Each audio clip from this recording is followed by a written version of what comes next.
Луугийн дайчнаар сонгогдсон нэгэн луугийн судрын нууцыг тайлж кунфугийн хамгийн дээд түвшинд очин хязгааргүй хүч чадлыг олж авдаг.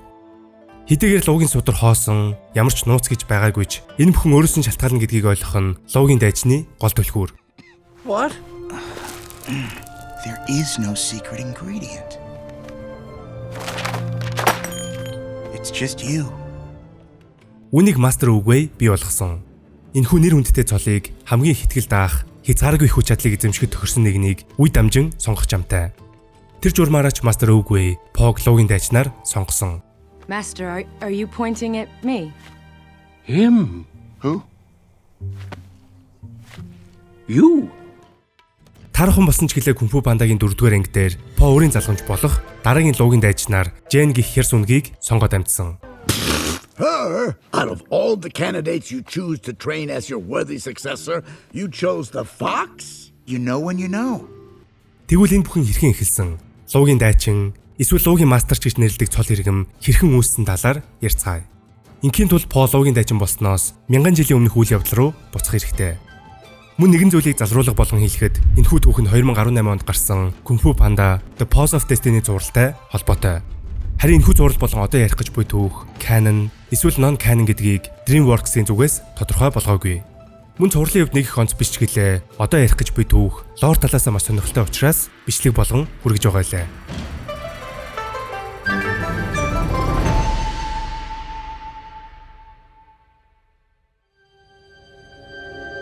Юун түрүүнд мастер үгүй дэлхийгээр алиж явсаар Хятадд очин тэндээс өршин кунфуг зохион бүтээж төгөлдржүүлсэн гэдгийг санахын зүйтэй. Ингэж явахдаа нэгэн хүчрэг луутай танилцсан нь анхны луугийн мастер Жин Дао байлаа. Оригинал луугийн мастер Жин Дао мөн адил кунфуг дээд түвшинд эзэмшиж өөрийн дөрвөн шавийг бэлтгэсэн нь дөрвөн эрхээс эмээгдэх хүчрхэг дайжид байв. Жин Дао болон дөрвөн эрхээс өсөж өгдсөөр асар хүчрхэг мэрэгэн ухаантай болж хорон ертөнц тэднийг үнэлэн өөрөөсөө тохирсон онцгой сүнсний нэрэг буюу Баатрин чийг нээж өгсөн. Тэрхүү Баатрин чигийн тусламжтай Жин Дао болон дөрвөн эрхээс космик хүч чадлыг олж авсан.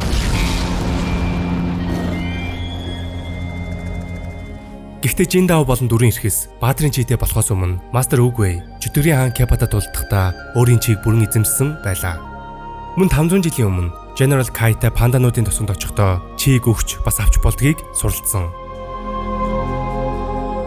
Луугийн мастер Жин Дао Потай адил алтан шаргал читэй байв. Харин түүний дөрвөн шавьяас хүүхлүүнд бусдыгаа манлайлагч хамгийн хүчрхэг мөн хамгийн цэц мэргэн байлаа. Улаан галчуу хамгийн эр зоригтой ямар ч хүн хэцүү тулааны өдөөс тулдаж улаан чигээрээ зэвсэг бүтээх чадвартай. Харин цагаан бар хамгийн тайван чил гай байсан бөгөөд цагаан чигээрээ ямар ч ярахыг эдгэх эмчлэгч байв. Харин хар эст мэлхийн хамгийн тусч бусдыг үргэлж өөрөөсөө дөрөв тавьдаг ба хар чигээрээ ямар ч хүн тарилтаас хамгаалах хуйгийг бүтээдэг байв. Бүр түүний дэлхийр унаж байсан солирыг чигээрээ хаасан гэх домог яриа хүртэл бий. Тэгвэл нэг нууц тосгонд тэр дундаа пандануудын тосгонд ариун булаг байх бөгөөд тэрхүү булгийн ертөнцийн бүх чигийн их усүр байлаа. Харин панданууд чигийн мастерууд бөгөөд маш олон хорон санаатнууд тэрхүү булгийг мэдлэлтэй авч бурханлаг хүч чадлыг олохоор завдаж байсан ч хамгаалагч панданууд болон дөрвөн эрхэс булгийг үргэлж хамгаалдаг байв. Гэвч луугийн мастер Жин Даогийн алтан чий бохирдож илүү хүч чадалч унах болсон нь мэдээж ариун булаг гол бай болсон юм. Жин Дао хэтэрхий хүчрхэг байсан бөгөөд түүний шавнар болох дөрвөн эрхэс мастер үгүйээс тусламж хүссэн. Харин мастер үгүй өөрийн нээж Баны Дармад Жин Даогийн хорон сүнсийг хорих сүнсний бомб бүтээлэхээр болсон. Харамсалтай нь Баны Дарма бомбыг бүтээсэн ч цаг наргүй ажилласнасаа болж нам унтчихсан бөгөөд дөрвөн эрхээс түрэх ёстой байсан цагтаа очиж чадаагүй. Сүнсний бомбгийн болсон дөрвөн эрхээс луугийн мастер Жин Даотай шууд нүр тулсан бөгөөд өөртөө амийг золиосолж ариун булгийг хинж олохооргүйгээр пандануудын тосгоны доор нууж Жин Даогийн сүнсийг биеэс нь салгаж чадсан. Гэвч биеэсээ салсан луугийн мастерын сүнс хэрэн хиссээр нэгэн бие муутай тас шууны биед орсон юм. Харин хамгаалагч панданууд ариун булгаас холбоо тасарч тэдний хамгаалагчийн урсгал зогссон ба олон үе дамжихын хэрээр панданууд хамгаалагч гэдгээ мартаж орхисон. Тас шууны биетэй болсон Жин Дао 1000 жилийн турш нугдан амьдарч дөрвөн эрхсийн чийг өөртөө авч ариун булгийг иргэшээлдээ оруулан жинхэнэ бие олж авах төлөвлөгөөгөө боловсруулсаар байв. Харин The Pose of Destiny зурлын гол үйл явдал Жин, Нухай, Фантон, Бао гэх дөрвөн бяцхан панда санамсаргүй байдлаар ариун булгийг олж дөрвөн эрхсийн чийг өвлөн авснаар луугийн мастер По шавьорж буугаар эхэлдэг.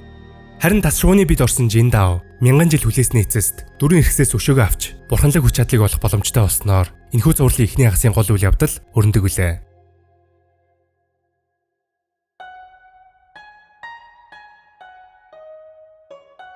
Ямар ч тач дөрөв эрхээс өөртөө золиосолж хорон санаат луугийн мастрыг булган авсан.